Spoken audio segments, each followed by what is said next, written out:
Welcome to the 19th ESC Every Soldier Counts podcast.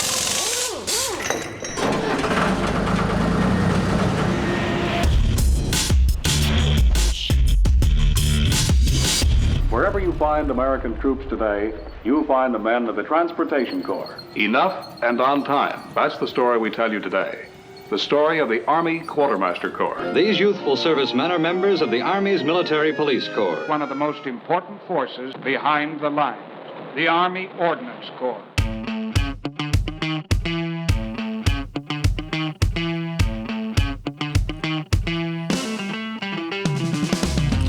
Welcome to the 19th ESC Every Soldier Counts podcast. Once again, I am Sergeant First Class Adam Ross, Public Affairs NCOIC for 19th Expeditionary Sustainment Command. And joining us today, we have the commander of 25th Transportation Battalion. We have Lieutenant Colonel Jason Book, and we're also joined by Master Sgt. Jason Wright from 25th Trans. Gentlemen, thank you for joining us here. Appreciate it. Thank you. Thank you. And if you listen to the podcast, you know we like to get to know our guests before we really get into the heart of these questions. So we'll start with you, sir. So what brought you into the Army? You know, when I was told we were going to do this, and my XO told me I needed to talk about how I joined the Army and why. Quite frankly, I don't remember. It's been 26 years, so it's been a minute since. But I do remember worrying about college. I do remember worrying about what I was going to do with my life standing in high school. And quite frankly, I think it just ended up becoming, it was the thing to do, because I didn't see college right away. So joined the Army and then, did college during and went from there. So. And I see you weren't always a logistician, sir. You weren't a CIB. So I've had quite a colorful, past in the Army. So I actually joined the Army in 1995 as a combat engineer. Did that for about 7.5 years, then decided to commission. Then I was 11 Alpha, deployed a couple times, and then now a logistician. Okay, well, I'm glad to have you here. Appreciate it. And Sergeant Wright, you are a transporter soldier. Were you always a transporter? Always transporter. And what made you? Was that one of those things where you kind of had it chosen for you at MEPS, or did you choose it? Or So like my recruiter showed me this super cool Call of Duty video, and I thought that's what transporters did. I found out obviously it was otherwise, but I didn't. Well, when I picked it, it was really off of chance and a bonus. That was it. But I grew to love the actual MOS. So what made you want to make a career out of it then? To be honest with you, when I deployed, so when I first joined, it was just my mom said I wasn't going to be that guy walking around the house, and I needed something to do. And I ran into a recruiter one day after soccer practice, and the rest is history. But when I deployed in 2003, my squad leader and my immediate supervisor, just watching how they worked and what they did and the impact that they made in the Iraqi people's lives and stuff. When I came back, that was it for me. I wanted to be an NCO, and I wanted to stay in longer. And staying on that topic too, so how would you describe your leadership style? 100% situational. I am very active. I like being hands-on, but definitely situational. I learned as a soldier, you don't jump the gun and react immediately, because it could be a different story. And then people go through things, and we all have different lives. You could be a specialist and have a full-fledged family, and be a staff sergeant, be single, never married. So you always have to take into consideration how others, where they come from, what they think, what they do. So I have a very situational leadership style.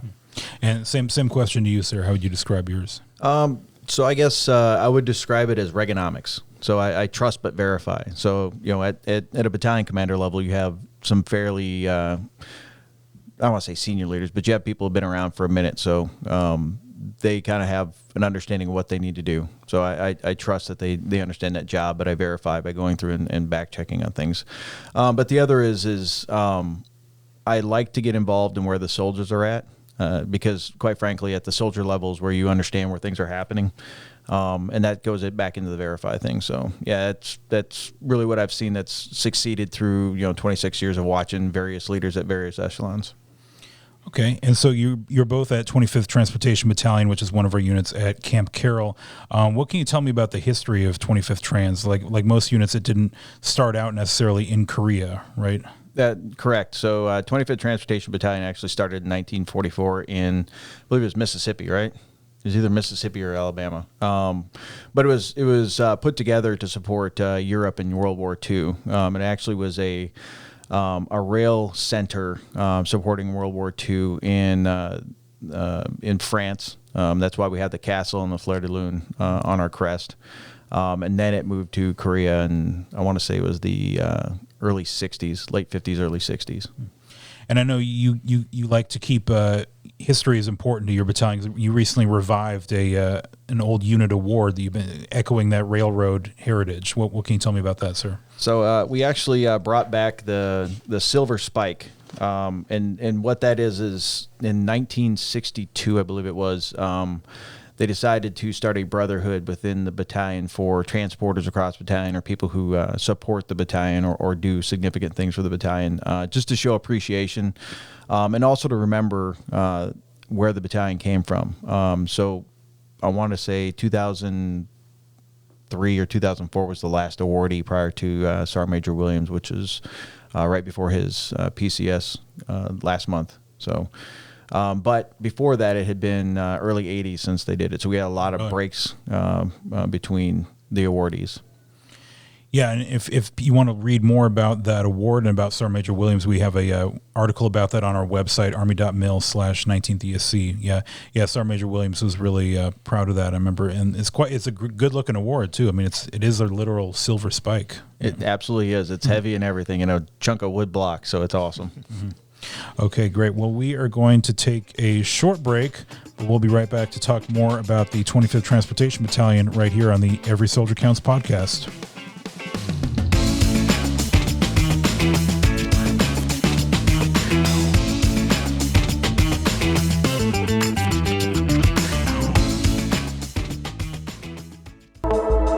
Hey, Team 19. This is Brigadier General Stephen Allen, Commanding General for the 19th Expeditionary Sustainment Command. And I'm Command Sergeant Major Chad Peters, your new Command Sergeant Major at the 19th ESC. I want to challenge everyone to make sure your coworkers, friends, and family members are taking proper measures for summer in Korea. Soldiers are used to being told to drink water, but it's just as important for children, spouses, and our civilian teammates. Command Sergeant Major, before I forget, welcome to Team 19. Thank you, sir. As someone who has recently arrived to Korea, I'd like to emphasize how important it is for leaders across the peninsula to engage with their incoming and outgoing soldiers, family members, and civilians to make sure they meet the U.S. FK guidelines for entry and exit. This includes a negative PCR test for COVID-19 no older than 72 hours. I also want to thank everyone in Area 4 who is part of Team 19 and makes Korea the assignment of choice. Team 19. Every soldier counts.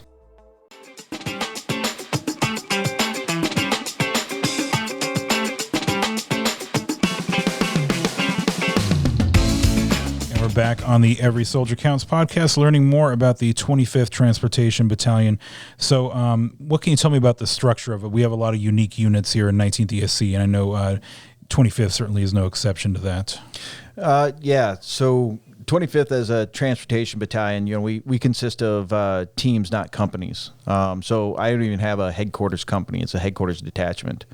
And then I have the battalion has the 4 teams, which are 21-person teams with 4 to 5 Katusas, and then some KNs that work in there. Generally, we sit between 31 and 34 people. But for Green Suiters American, it's 21. And it's consisting of a captain. We don't have a first sergeant. We have a sergeant first class that serves as a detachment sergeant. So, that's the size of the companies. And at the battalion level, we run a normal staff. But again, it's still a detachment. It's not a headquarters company that we'd see in normal battalions. And the MCT was a new acronym for me when I got here. I had to look that up because I saw that thrown around. So what can you tell me about kind of how the mission for each MCT, like what they're doing? I'm going to let Massarn talk on that one because he's actually served in an MCT multiple times. So generally, most MCTs run particular nodes, but the way that they're built, you can split in a whole entire MCT by each rank. and they can one MCT can take care of theater ops in general. But I know over here we have 4 different MCTs. One in KC, one up in Osan and Humphreys, and then the others are down in Carroll with us. But generally, they run land, rail, water, or sea. Sea or air. We have up at Osan and Humphreys 138. They are in charge of the PE flights. We got the 662 movement control team up at Casey. They're in charge of rail ops. And down south we got 517th and General 665 that run or help out with the sea or the vessels. But in the States, you would either have them over out on rail or helping at the ADAGs, but since they're mainly ran by civilians, a lot of MCTs don't get a lot of the on-the-job training as you would over here in Korea. So that's why I say most MCTs generally get their experience from downrange. And so being a transporter, like how unique of a mission is this to learn all these different things as a transporter soldier coming over here? I think it's awesome. I do think a lot of transporters or in 88 Novembers that do come over to Korea, whether you have the KN there augmenting them or not, you can leave here with so much more understanding and experience and take that back with you, which will obviously help out later on in your career. So, sir, what else can you tell me about the 25th mission? So we talked a little bit about some of the nodes. Something else we do is we manage and detail out the common user land transporter cult across the peninsula, as well as providing in-transit visibility. So for that, you think of you order a package from Amazon and you see the thing travel across your little computer screen or your phone. We do that in a way through our different. I can't even think of the system. TCAIMs and their interrogators across the peninsula, so we can tell where that's happening. And then also our combined mission that we do with the ROC, we can actually watch it via camera coming across. So it's actually pretty cool stuff that we get to do here that, as Master Sgt said, we don't get to do anywhere else in the world generally because of our relationships with our ROC partners. So it's almost like you're like air traffic control, but for ground transportation, almost just seeing everything's coming. Yeah. Kind of, but I mean, if you think about it, we are the inbound and outbound for everything that comes for personnel and equipment onto the peninsula. So if you think about, Master Sgt talked about port operations. So if equipment comes in, 517th is tied in with the SDDC Battalion, 837th, and then they're taking that, putting it on something, moving north. Then you have 665 operating in the 2OC area down here, where they're watching things go through different nodes that we have set up, and they're also providing the in-transit visibility. They're also the link to the 2OC headquarters to some extent. And let's talk about that a little bit more, sir. You mentioned the ROC earlier, but how much in sync are your missions with the ROC Army here? So in sync, we provide the U.S. requirements to the ROC approvers because we don't own the highways here. We don't own the movements. We have our own vehicles, but we have to get approval from the ROC to move anywhere. So the MCTs within the battalion are tied right into the ROC movement control battalions and get those approvals through their different areas, because you got the 2OC and the GOC that approves those throughout their area. So those requests go in, they coordinate with these ROC MCBs, and then they get the movements back to the U.S. units as they want to move. So Sergeant Wright, what's been your experience working with ROC Army while you've been in Korea? So I actually really I like working with the ROC and the Katusas. The KNs, they're some of the most professional people I have ever worked with in my entire career. Talk about subject matter experts. I mean, some of them have been on the job 20, 30, 40 plus years. So they're like walking Bibles when it comes to transportation. But it's kind of, it's good when you're over here, but once again, it's kind of different when you go back to the States because you're so used to that professionalism and that knowledge base. Not saying that those in the States don't have the knowledge base, but it's been positive across the board for me working with them. Yeah, I think I heard recently there's a KN in Busan who recently hit her 50-year mark. I mean, it's just so much experience, that really, irreplaceable. 100%. So we have a KN working in the battalion headquarters at 43 years. Should be at our 44th year here soon. Wow. Yeah, I mean, how many soldiers do we have with that much experience across the Army? Not many, or if any. I don't know. Yeah, and so let's shift a little bit, sir. What can you tell us about the priorities for the battalion outside of those missions you described? So we generally sit on three priorities. I would say generally, we have three priorities. The first is, wow, I'm losing my priorities. But we do our theater support. So in other words, the different missions that we do to include the in training. Soldiers are another huge priority to us, and that's supporting the soldiers, and that's making sure they have what they need when they need it. And the other is the training piece or readiness. So that's both for the soldiers and their training, but it's also their equipment and everything. So we're ready to go when needed on the peninsula. And with that training piece, you described how it's kind of a smaller, non-traditional battalion. Is that a challenge when it comes to training? Yes, very much so. Not so much when it comes to what we do on a day-to-day. We have a lot of subject matter experts when it comes to that. Excuse me. But when you're talking about warrior task and battle drills, or we just came out of a field exercise, stuff like that, it is very much so a challenge. The op tempo in 25th is pretty heavy and fast.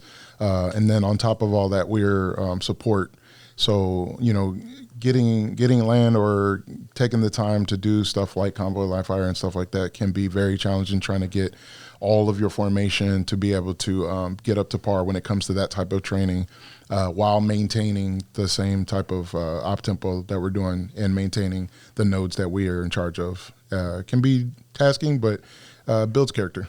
Definitely, yeah. And so, sir, you mentioned that. Did you list three priorities?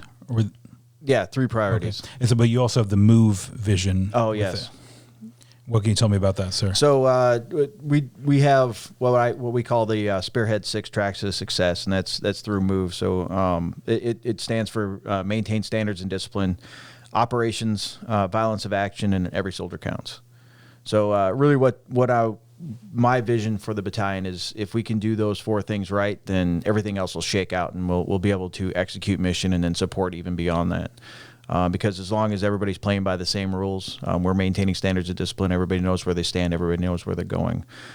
If we treat everything as an operation, it doesn't become tasks, and it doesn't become a job. It becomes a mission. It becomes their climate and their culture to some extent. Violence of action, because sometimes we just get caught up in what we do every day. Because from the Chief of Staff Army down, we know winning matters.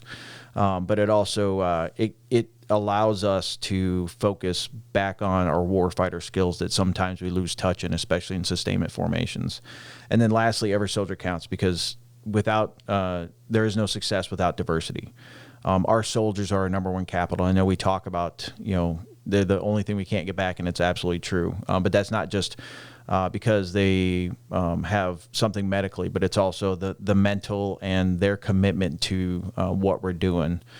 Because if soldiers will go only so far for compliance, they don't want to get in trouble. They'll do so much, but they'll do so much more if you can get them to commit. And if you don't show that to them through the fact that they matter and they count, you'll never get that commitment out of them. And I've noticed 25th does a lot of stuff within the community there at Wegwan, a lot of interesting events with the surrounding community. How does that fit in with what you said, sir? So one of the things I talk to my leaders about is tell our story. So it's one of my priorities for my leaders directly, so company commanders and some of the seniors that I rate or senior rate. And we talk through, and I always ask them, I was like, well, so when I say tell our story, what does that mean to you? And then it's usually, project on Facebook, get stories published, this, that, and the other thing. And I go to simple things, and it's not just a partnership with our community, but it's just being in our community. I said, how simple, and during COVID, how simple is it for mask wear? And they kind of look at me funny. And I said, so if you were one of your soldiers, it's easy to identify us out in the population, right? And they all agree. I said, okay, so what happens when one of those that can be easily identifiable is not wearing a mask when it's required? And they kind of said, well, that's bad. I was like, okay, so are we setting a good view of Americans and soldiers and American forces in general? And they said, no. I said, okay, great. So you're understanding where we're going with this. Now, what happens when a leader walks up and corrects that person and tells them to put their mask on? What's the view from our host then? And so they say it's even better. It's like, yeah, because we're policing ourselves instead of just, the bad term of the ugly American walking around in a foreign country doing the wrong thing. So our partnership goes beyond just going out to soup kitchens or some of that. It's also our partnership in sharing the responsibility of protecting the force, but protecting the population here in Korea as we've gone through the COVID pandemic and continue to go through the COVID pandemic. Yeah, that's excellent. And what can you tell me about the We Do More framework within what you do? So I'll lead it off, and I'm sure Master Sgt has some comments on this as the wonderful EOL in the battalion as well. So the idea that We Do More sub campaign of what 19th ESC is trying to do through their Strength and Diversity campaign. We know that the Army does a lot. There are things, there are programs, there's outreach campaigns, things that the Army does to help soldiers, but we always still have those problems. So the idea is that we need to do more. That's both at the soldier and leader level. And so the idea is to get that that feel down to the leaders, so those direct leaders of soldiers, those E5s, E6s understand that, they need to do more because we're not doing enough to protect our soldiers. And it's not just for SHARP, it's also for, strength and diversity, protecting them from extremism. All those things that we preach all the time, this is the action side of it. This is how do we set leaders up to be successful, which ultimately will set soldiers up to be successful. Master, you have anything you want to put on that? Yeah, kind of like what the BC said. We like to get ahead of it, but not stick to the same game plan of PowerPoint or a week later PowerPoint. So along with, we just did a basketball tournament with Sharp. We also work with the local schools, essay contests, prizes for those that do well. Basically trying to make it think outside the box to where the soldiers are not only learning, but they can kind of understand and want to conform to doing these certain things. And you're educating them along the way so they're not stuck with, we're being reactive and we're elaborating the same PowerPoint thing that I can Google. But I think a lot of the soldiers appreciate it that way, especially when you can come down to their level and kind of say, I understand, and we're both headed in the same direction together. You think when the soldiers see the leaders are thinking outside the box, they want to be more involved with it? 100% involved. Especially we started up where we go around and you ask the soldiers or questions, or you're taking video of them and get their ideals on or involvement in certain things, and they're more receptive to wanting to help out and do things when you involve them, number one. And number two, yes, when you're looking for other ways to try to engage them when it comes to the SHARP program or the EOL program, 100%. They, it's not a copy paste. It's not we have to sit through this long, boring class and when can I get out of it? It's okay. What's coming next? Now I'm ready to see what this organization is willing to do to keep me going on the right path of understanding these two programs. And you mentioned what comes next. So sort of like, how does the consistency and predictability help your command? So the bottom line is soldiers build trust. So if they know what's coming next and they kind of have an understanding of how the leaders are going to be, then it builds trust. But it also builds their commitment into it because they know if they do something, they kind of know the reaction.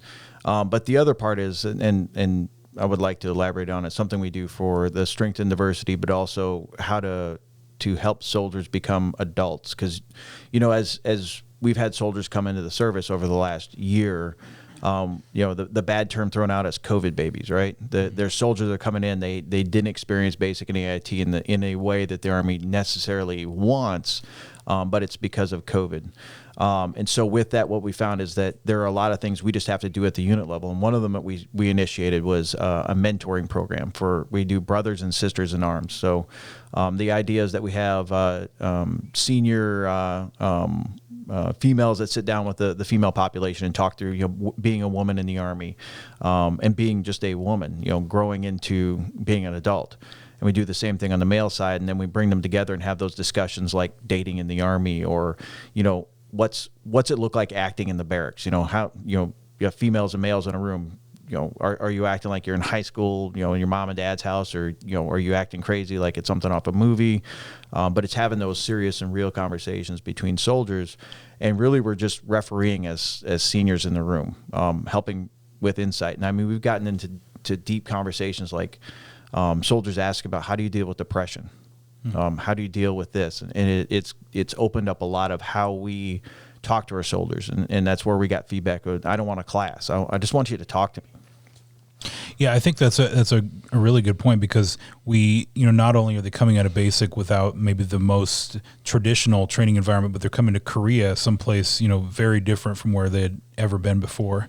And so, then another thing, can you talk about, sir, the how you go beyond? You said we do more. How do you go beyond the continuum of harm and the 19th ESC sexual harassment, sexual assault? So with what Master was talking about, it's staying left of the line, and a lot of that is, like I said, leader engagement, but it's also soldiers knowing what that line looks like and understanding what that looks like. It's also traits of people who can be seen as not caring about the line and not caring how far right of the line they are. So with that, we talk through that a lot. Is, you see your buddies doing this, or you see someone doing this, you stop it before there's actually an action. So you see people acting like that. In other words, they're having a party in the barracks and starting to see one individual feeding a female drinks, or you see someone slip something into a drink, or you see someone, one individual focusing on another individual too much, where it's just becoming a little worrisome. It's empowering the soldiers to know that they can stop that. But the other is building that personal courage of a soldier to be able to take themselves out of their social standing by stopping one of their buddies before they have a problem. Because, we talk about, we win the war when the private will correct the general, and that's absolutely untrue. We win the war when the private will correct the private sitting in the barracks when there's no leaders around. And we get into integrity, because if you look at MSCK's win, integrity is the middle one. But I see that as the most important, because if we have integrity at the soldier level, and we have it at the leader level, and everybody has that integrity, then we don't have to worry about these things, because they know what right is and they execute what right is.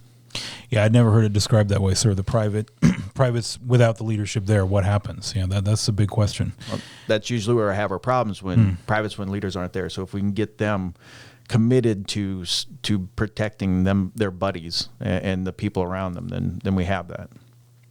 Definitely. And so, sir, you've been in command for just about a year now, and so what has this year been like for you? How compared to where you were before?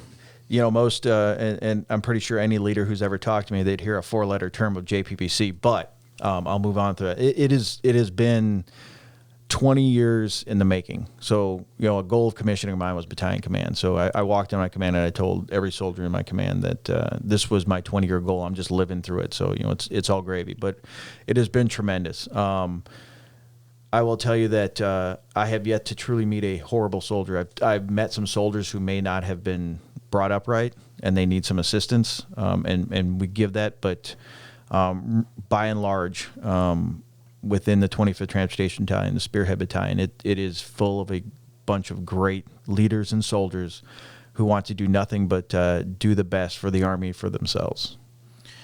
And so, Wright, what are some of your reflections of your time at 25th? Excuse me. So I would say just watching the organization grow, kind of like what the BC said. When you come into an organization, I was always taught, when you leave, you make it better. So when I came in, this is my second time in 25th actually, and when I came in, and the funny thing about it was I remember when I was a detachment last time,